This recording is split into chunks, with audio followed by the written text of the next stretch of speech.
9년 전 제주도에서 20대 보육교사가 농업용 배수로에서 숨진 채 발견된 사건이 있었습니다. 그동안 범인을 잡지 못해 미궁에 빠져 있었는데요. 경찰의 수사 끝에 40대 택시기사가 구속됐습니다. 단서는 피해자의 실오락이었습니다. 박건우 기자입니다. 모자와 마스크로 얼굴을 가린 49살 박모 씨가 법원에 출석합니다. 지난 5월에 이은 두 번째 영장 실질 심사입니다. 박 씨는 기자들의 질문에 살해 혐의를 부인했습니다.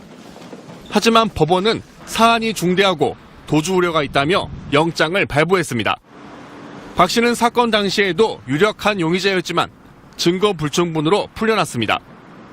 박 씨는 지난 5월에도 구속영장이 신청됐지만 법원은 증거가 부족하다며 기각했습니다.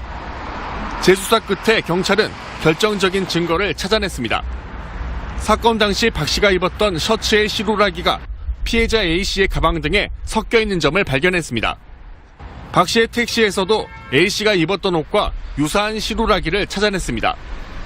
경찰은 두 사람 옷의 실오라기가 서로 발견된 것은 상호 접촉과 물리적인 다툼 등 범행을 간접 증언하고 있는 것이라고 밝혔습니다. 경찰은 또 박 씨가 휴대전화를 통해 관련 사건을 검색한 정황도 찾아냈습니다.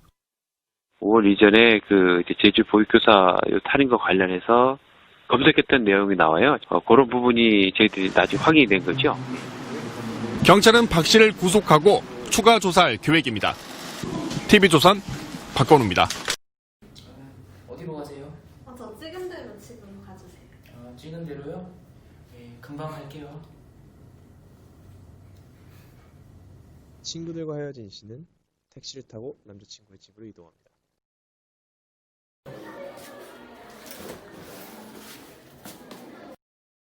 이 씨를 살해한 택시기사는 이 씨의 시체를 저수지에 버린 후 그대로 도망갑니다.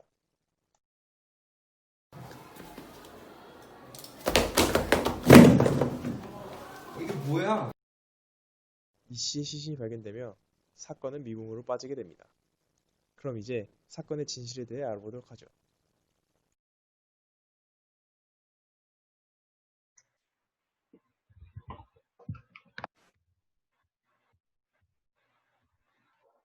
(2009년) 제주시청 부근에서 친구들과 동창회를 한 후 친구들과 헤어진 이 씨는 남자친구 집으로 택시를 타고 이동합니다.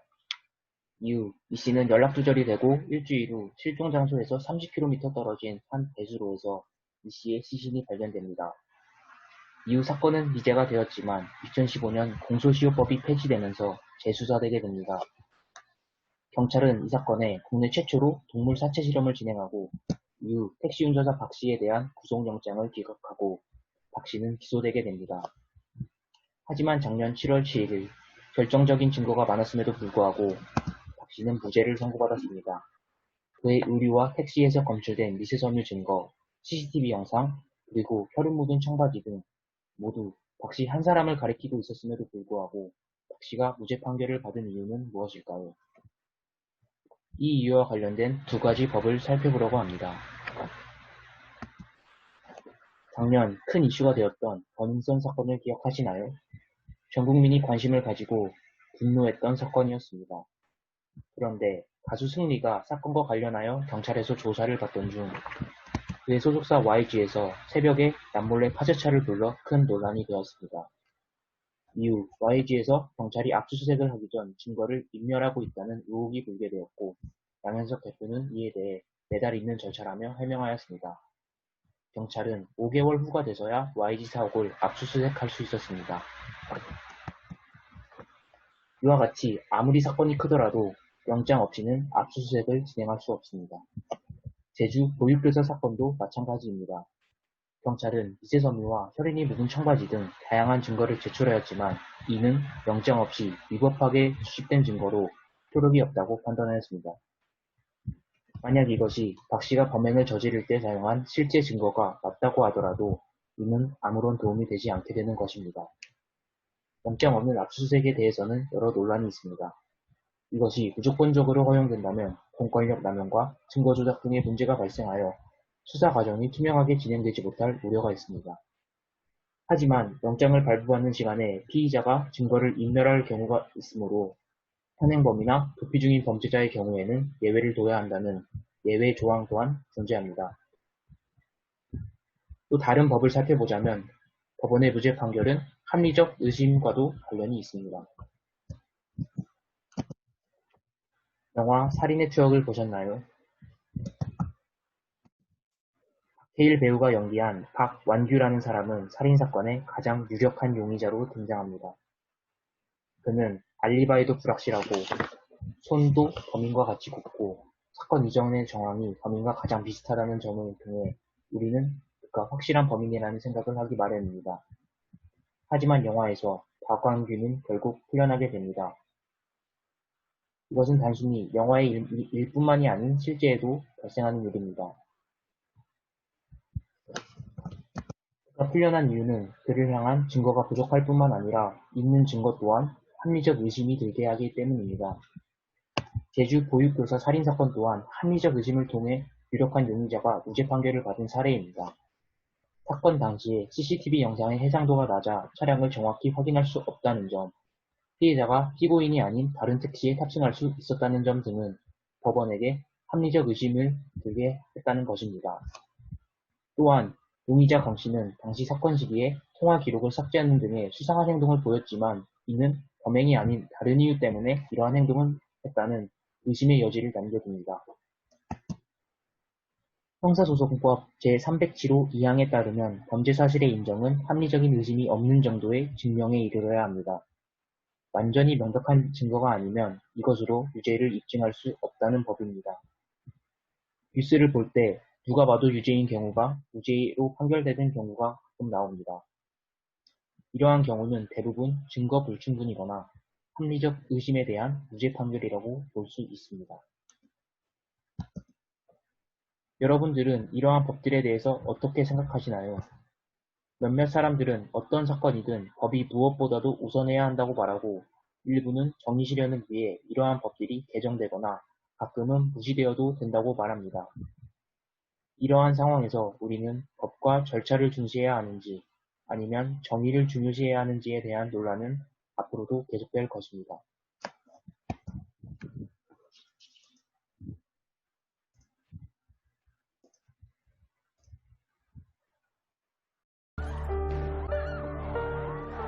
(1980년대) 후반 혼돈의 정치, 한국 사회를 공포의 도가니로 몰아넣은 화성 연쇄살인 사건. 밥은 먹고 다니냐? 목이 졸린 여성, 성폭력의 흔적, 배수로에서 발견된 시신.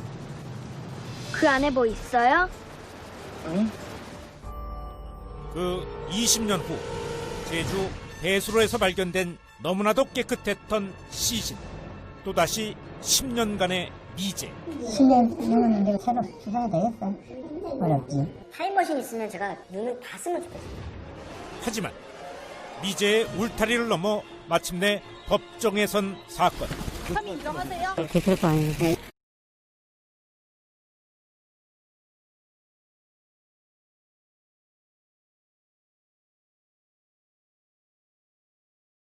이래서 죄 짓고 살면 안 된다는 말이 있나 봅니다. 사람을 숨지게 하고 중국으로 밀항했다가 19년 만에 귀국한 40대가 구속됐습니다. 살인사건 공소시효가 끝난 줄 착각해 제발로 귀국했다 덜미를 잡힌 겁니다. 윤영균 기자가 보도합니다. 지난 1997년 6월 대구시 달성군 구마고속도로 옆 수로에서 34살 A씨가 불에 타 숨진 채 발견됐습니다. 경찰 수사 결과 A씨의 부인 유모 씨와 내연 관계던 주모 씨가 살해한 것으로 드러났습니다. 6개월 전 부인과 정부가 함께 본 남편을 살해, 방화해서 사체를 유기한 사건으로 밝혀졌습니다. 경찰은 이들을 공개 수배했지만 중국으로 밀항해 종적을 감췄고 결국 지난 2011년 공소시효가 끝나면서 사건은 종결됐습니다. 영구 미제로 끝날 뻔했던 이 사건은 지난해 반전이 일어났습니다. 19년 동안 중국에 불법 체류했던 이들이 지난해 11월 15년의 공소시효가 끝났다고 판단해 중국 공안에 밀항 사실을 자수한 겁니다. 이들은 이달 초 중국에서 강제 추방됐고 안심하고 입국했지만 경찰에 긴급 체포됐습니다. 죄를 면탈할 목적으로 국외로 나가게 되면 공소시효가 중지가 됩니다. 그래서 출국한 시점부터 공소시효가 중지되기 때문에 주 씨 등은 밀항 시점이 공소시효 만료 이후인 2014년이라고 주장하지만 경찰은 국내에서 지낸 흔적이 없는 점으로 미뤄 거짓 진술로 보고 있습니다. 살인 혐의에 대한 범행 일체를 자백받은 경찰은 주 씨를 구속하고 내연녀 유 씨의 공모 여부를 수사하고 있습니다. MBC 뉴스 윤영균입니다. 얼마예요? 3,000원.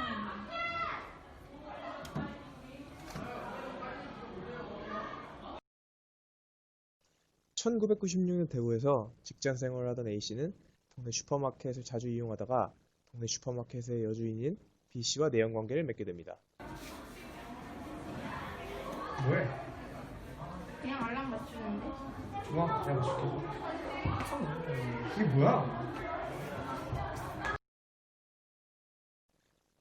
부인의 부적절한 행동이 계속되자 B씨의 남편도 이 사실을 결국엔 알아차리게 됩니다. 왜 그런 거야? 너 내 부인이랑 헤어져. 뭐? A씨는 남편을 불러내 부인과 헤어지라며 남편과 실랑이를 벌이다 결국 남편을 목졸라 살해합니다. 저희가 재현한 사건은 1996년 12월 8일 대구에서 일어난 대구 밀항 살인 사건입니다. 대구 중구청 소속의 양궁 선수 주 씨는 합숙소 생활에 외로움을 느꼈습니다. 그러던 중 근처 슈퍼마켓을 운영하던 6살 연상의 유부녀 유 씨를 만나게 됩니다. 주 씨는 슈퍼를 오가며 유 씨와 눈이 맞게 되고 둘은 불륜 관계로 발전하게 됩니다. 그러나 이 둘의 관계는 유 씨의 남편에게 들키게 됩니다. 남편은 격노하며 바람난 아내 유 씨를 매일 괴롭히고 구타하였습니다. 결국 연하 내연남에게 완전히 꽂힌 그녀는 남편에게 저항하며 주 씨와 헤어지지 않겠다고 말하고 남편은 아내를 내연남과 떼어놓기 위해 이사를 가기로 결정하였습니다. 그녀가 매일 학대와 구타를 당한다는 사실을 알게 된 내연남 주 씨는 1996년 12월 8일 그녀의 남편을 만나기 위해 그를 포장마차로 불렀습니다. 내연남 주 씨는 유 씨와 죽어도 못 헤어지는 사랑하는 사이라며 오히려 그녀의 남편에게 빨리 이혼하라고 요구하였습니다. 이에 남편은 절대 이혼할 수 없다고 대답하고 그렇게 몸싸움이 일어나게 되었습니다.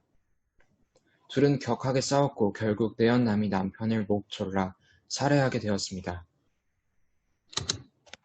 우발적으로 남편을 죽이게 된 내연남 주 씨는 트럭에 시신을 싣고 대구 달성군 구마고속도로 배수로 안에 남편의 시체를 유기하고는 휘발유를 뿌리고 불을 질렀습니다.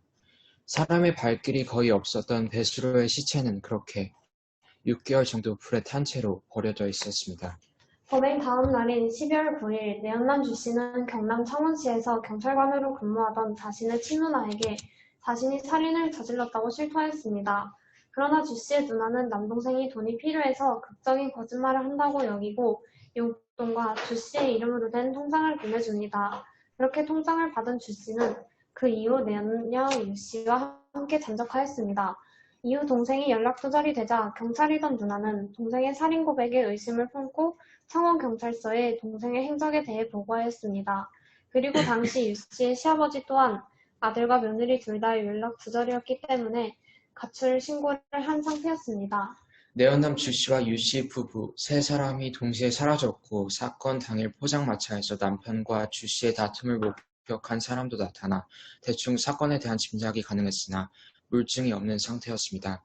그렇게 사건 발생 6개월 이후 어느 등산객에 의해 배수로에 불태워져 있던 남편의 시체가 발견되며 살인사건의 전말이 드러나게 되었습니다.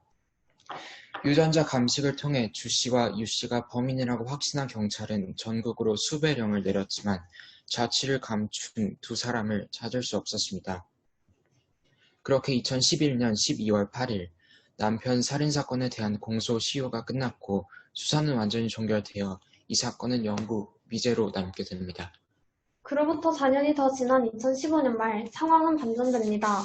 2015년 11월 중국 상해공항국에 어느 남녀가 자신들이 한국에서 밀항했다며 자수하는 상황이 벌어졌습니다. 그 두 남녀는 바로 19년째 행방이 묘연했던 주 씨와 유 씨였고 이 둘은 밀항으로 중국에 들어가게 되면 중국 법에 따라 반드시 추방되었기에 2016년 1월 그 둘은 당당하게 한국으로 입국했습니다. 그들은 어떻게 이렇게 당당하게 자수할 수 있었던 것일까요? 그건 바로 19년 전 자신들이 저질렀던 살인사건의 공소시효가 만료되었다고 굳게 믿고 있었기 때문입니다. 그러나 국내 경찰들은 그 둘이 조용히 국내로 들어올 때까지 조용히 기다리고 있었습니다. 주 씨와 유 씨가 입국하자마자 대구광역시의 경찰들은 그 둘을 살인, 시체 유기 및 훼손, 밀항까지 여러 제목으로 바로 체포하였습니다. 이 당시에는 공소시효가 있었는데 이들은 어떻게 체포가 가능했던 것일까요? 사실 일반적인 살인사건이라면 공소시효가 15년이 맞습니다. 그러나 그들의 공소시효는 적용되지 않고 정지된 상태였습니다. 왜냐하면 형사소송법 제253조가 있었기 때문입니다. 형사소송법 제253조 3항에 따르면 범인이 처벌을 면피할 목적으로 해외로 도주할 경우 공소시효는 정지된다고 명시되어 있습니다. 그렇게 둘의 공소시효는 만료되지 않았던 것입니다. 이 사실을 알게 되자 그 둘은 사실은 1997년에 밀항한 것이 아니라 2004년에 밀항한 것이라고 뻔뻔하게 말을 바꾸게 됩니다. 그러나 유 씨 친언니의 집에서 발견된 97년 이후의 사진들은 갑자기 2004년 이후 밀항했다는 그들의 주장을 뒤집을 만한 명백한 증거가 되고 결국 주 씨는 범행 일체를 자백하며 살인부터 유기까지의 현장 검증을 하였습니다. 그런데 공소시효란 무엇인가요?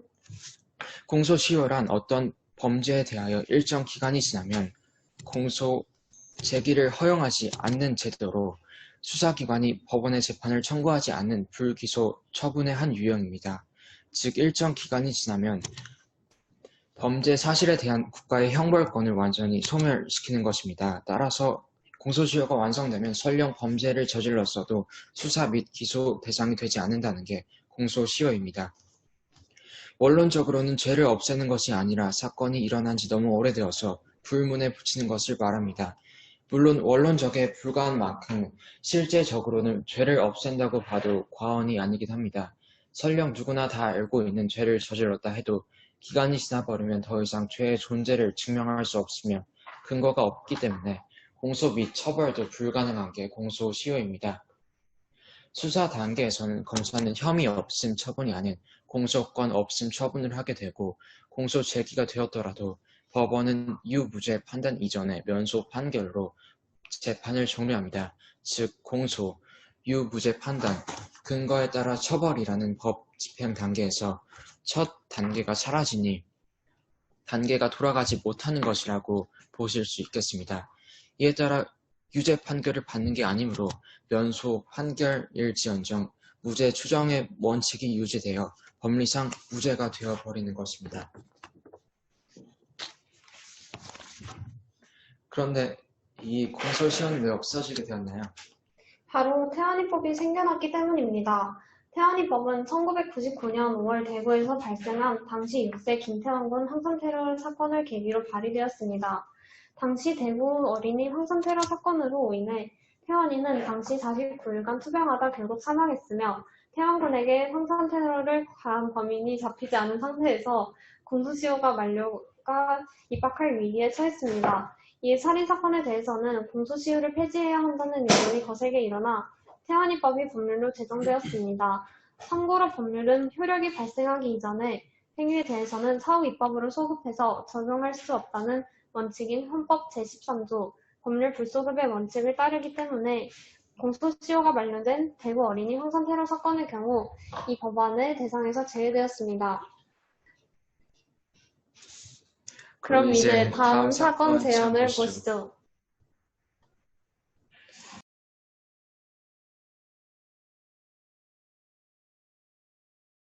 보험금을 노리고 신혼여행에서 아내를 살해한 혐의로 20대 남성이 경찰에 구속됐습니다. 시신을 해외에서 화장해 사건이 미국에 빠질 뻔했지만 결국 덜미가 잡혔습니다. 보도에 최선중 기자입니다. 일본으로 신혼여행을 나선 부부. 당시 만 19살인 부인은 하지만 다음 날 숙소에서 숨진 채 발견됐습니다. 남편 22살 A씨는 부인이 스스로 목숨을 끊었다고 일본 경찰에 신고하고 현지에서 시신까지 화장했습니다. 그때 당시만 해도 이 아이가 혼자 그렇게 했을 거라고 생각이 들어서 이제 화장을 하고 이제 한국을.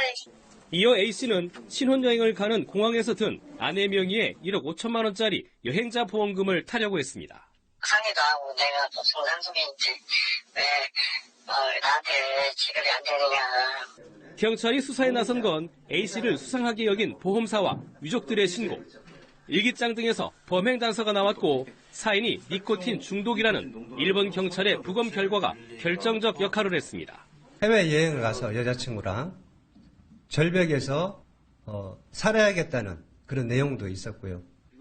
경찰 조사 결과 A씨는 지인을 통해 해외 사이트에서 구입한 니코틴 원액을 주사해 아내를 숨지게 한 것으로 드러났습니다.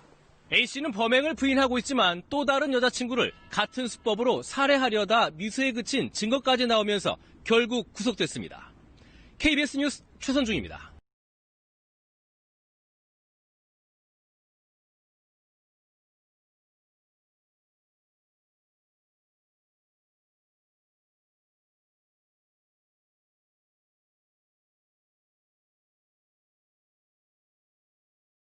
남편 A씨의 부인 B씨는 오사카 신혼여행 다음날 욕실에서 시체로 발견됩니다.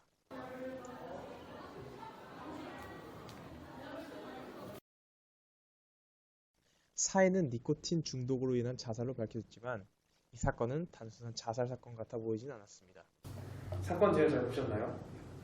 2015년 9월 B씨는 미성년자인 김씨와 연인관계로 지내다 결혼하려 했으나 김씨 부모님의 반대로 무산됩니다. 2017년 4월 14일 김씨가 법적으로 성인이 되자 둘은 김씨 부모 몰래 둘이 결혼을 합니다. 4월 24일 출국하기 전 공항에서 여행자 보험에 둘 다 모두 가입하고 신혼여행지인 오사카로 떠납니다.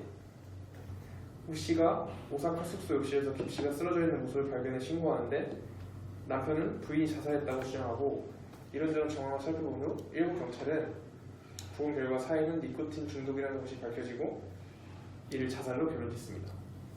귀국 후에 오 씨는 보험사에 전화해서 사망보험금을 내달라고 요구하였고 보험사 직원이 이를 이상하게 여겨 경찰에 신고하자 경찰은 오 씨를 살인 혐의자로 전환해 압수수색 영장을 발부받았습니다. 오 씨 집을 압수수색하여 오 씨의 일기장, 휴대폰을 증거로 정황을 파악하고 이후 일본에서 온 김 씨의 변사 기록 및 부정 감정서를 바탕으로 오 씨를 구속하게 됩니다. 이후 법원은 살인 혐의를 인정하고 오 씨에게 무기징역을 선고하였습니다. 부인의 죽음에 슬퍼하는 모습은 보이지 않으며 어떻게 죽이겠다는 범행 계획을 담은 일기장까지 쓴 오사카 신혼여행 니코틴 살인 사건의 가해자를 보면 사이코패스의 성향이 강하게 드러납니다. 이러한 사이코들이 일반인들보다 범죄를 많이 저지르는 이유가 무엇일까요? 그런 사이코패스란 1920년대 독일의 크루츠 슈나이더가 처음 소개한 개념으로 보통 반사회적 인격장애증을 앓고 있는 사람을 가리킵니다. 이들은 발정, 광신, 자기현시, 의지 결여, 폭발적 성격, 무기력 등의 특징을 띱니다. 이들의 정신병질은 평소에는 내부에 잠재되어 있다가 범행을 통해서만 밖으로 드러나기 때문에 주변 사람들이 알아차리지 못하는 것이 일반적입니다. 이들은 감정을 지배하는 전두엽 기능이 일반인의 15%밖에 되지 않아 다른 사람의 고통에 무감각하고 양심의 가책을 느끼지 않습니다. 고통에 무감각함으로 자신이 저지른 죄의 대가로 받게 될 처벌을 두려워하지 않음으로써 재범률도 높고 연쇄범죄를 저지를 가능성도 일반 범죄자들보다 높습니다. 또 공격적 성향을 억제하는 분비물인 세로토닌이 부족하여 사소한 일에도 강한 공격적 성격을 드러낸다고 합니다. 사이코패스는 이같이 유전적, 생물학적 요인에 사회환경적 요인이 결합되어 나타나는 전인격적 병리 현상으로 본다고 합니다. 다음에 제가 소개할 것은 사이코패스 테스트인데요. 캐나다의 심리학자 로버트 헤어가 PCLR이라고 부르는 사이코패스 진단법을 개발했는데 40점을 최고점을 하여 이에 근접할수록 사이코패스의 성향이 높다고 판단한다고 합니다. 일단 우리나라의 대표적 사이코패스들을 살펴보자면 여기 앞에 나와 있는 2003년 9월부터 2004년 7월까지 20명을 살해한 연쇄살인범 유영철은 38점, 서울 중량구 여중생 살해 시신 유기 사건의 범인인 이영학은 25점, 8세 아이를 성폭행한 조두수는 29점으로 이렇게 25점 이상이면 재범 확률이 매우 높다고 합니다. 그래서 저도 사이코패스 테스트를 한번 진행해 보았는데요. 문제는 이런 식으로 나옵니다. 저는 자신의 외모가 마음에 들지 않아서를 선택한 것 같네요. 제 결과는 0점이었습니다. 일본에서 자살로 종결되었던 신혼여행 니코틴 살인 사건은 우리나라에서 재수사를 하면서 끝내 우씨가 범인임을 밝혀내고 무기징역을 선고했는데요. 이는 배우자가 사망한 지 일주일 정도 만에 보험금을 요구한 것과 우씨의 특별히 이상하게 여긴 보험사 직원의 이야기로 시작됩니다. 재수사를 하는 과정에서도 김씨의 가족의 말에 따르면 김씨의 가족이 일본에 황급히 갔을 때 우씨는 실실 웃는 태도를 보였고 약속이 있다면 그 자리를 벗어났다고도 합니다. 재수사를 하자 우씨의 집에서 범행 계획이 세세히 적힌 것과 우씨의 카톡 내용에서 범행을 암시하는 말 또한 발견되었습니다. 재수사 중 다른 여성 또한 이 범죄와 관련이 있다는 것을 발견하여 처음에는 이를 공범으로 판단했으나 수사 결과 그녀는 김씨 이전에 또 다른 피해자라는 것이 밝혀졌습니다. 이 사건이 자살이 아닌 타살이라는 것을 밝혀내는 증거가 된 것은 범행을 계획한 일기장, 카톡 내용, 음성 녹음 등과 같은 부검의 의견 또한 있었습니다. 피해자는 니코틴 주사를 총 3방 맞았는데 실제로 한 팔에 니코틴 주사를 놓았을 시에 다른 곳에 직접 또 주사를 놓는다는 것은 불가능한 일이었는데요. 이러한 의견이 나오자 우씨는 김씨의 자살을 주장하다가 자신이 그녀의 자살을 도운 것이라고 말을 바꾸었습니다. 그러나 김씨의 평소 행동, 태도 등을 보았을 때 자살을 생각했다고 볼 수 없었고 이전에 다른 여성 또한 같은 방법으로 살해하려던 것을 보아 이가 우씨의 범행이라는 것이 확실시 되었습니다. 이후 법원이 선고한 무기징역이라는 결과에 대해 우씨는 항소를 신청하였으나 이는 기각되었고 상고 또한 재판부는 피고는 혐의를 부인하는 등 죄질이 나쁘다며 기각한 것으로 끝이 났습니다. 한국은 이런 사례뿐만 아니라 범죄 수사를 할 때 다방면적으로 하는 경향이 있는데 과거 조선시대의 범죄 수사와 비교해 보았을 때 억울함을 풀어주기 위한 신문고나 성면, 격쟁과 같은 제도가 마련되어 있었으나 지금과는 달리 서민들에게는 거의 유명무실한 제도였다고 하고 제도를 이용할 수조차 없었다고 합니다. 양반이나 왕족들이 관여된 사건은 고문에 의해 억지 자백을 이끌어내는 경우도 종종 있었다고 하지만 나중이라도 진실이 밝혀지는 경우 또한 있었다고 합니다. 이런 것을 바탕으로 지금의 재심이 생겼다고 볼 수 있지 않나 싶습니다. 보험사 직원의 신고를 접수한 한국 경찰은 일본 경찰과 공조수를 해야 했고 이 공조가 원활하게 되는데 만 1년이 걸린 데다 범인이 이미 일본 현지에서 부인의 장례와 화상까지 마친 후에 귀국했기 때문에 현장 흔적을 파악하는 것도 쉽지 않았다고 합니다. 국제공조수사는 형사사건의 수사 또는 재판과 관련하여 외국의 요청에 따라 실시하는 공조수사로 외국에 대하여 요청하는 공조수사 재판은 국제적으로 해당 국가와 형사사법조약, 인도조약 등이 있는 경우에 공조가 가능하고 그것이 없더라도 비슷한 사례가 발생 시에 해당 외국 국가가 한국에 요청이 있을 시엔 공조하겠다는 약조를 할 경우 조약과 상관없이 공조할 수 있습니다. 실제로 우리나라가 국제 공조수사를 한 경우는 적지 않은데 그중 손정호 웰컴 투 비디오 사건이라고 불리는데요. 이와 프랭크 사건 등이 있다고 알려집니다. 이 책에는 일본이 국제수사에 잘 협조하지 않는다는 점도 언급되어 있는데 이 점이 원활한 수사를 만드는데 1년이 걸리게 하지 않았나 싶습니다. 이 책에서는 범죄 사건의 배경과 결과, 수사 과정만 나타날 뿐만 아니라 간단히 사건을 요약한 것과 수사 과정에서 나타났던 반박까지 담겨 있어 읽은 후에도 다양한 생각을 해볼 수 있도록 해주고 우리나라에서 실제로 일어난 범죄 사건을 담고 있어 범죄의 경각심을 부여해줄 수 있는 것 같아요. 이런 사례를 바탕으로 하여 이후 일어날 범죄 사건을 예측하여 예방하고 효과적으로 대처하고 수사할 수 있도록 하면 좋지 않을까 싶습니다.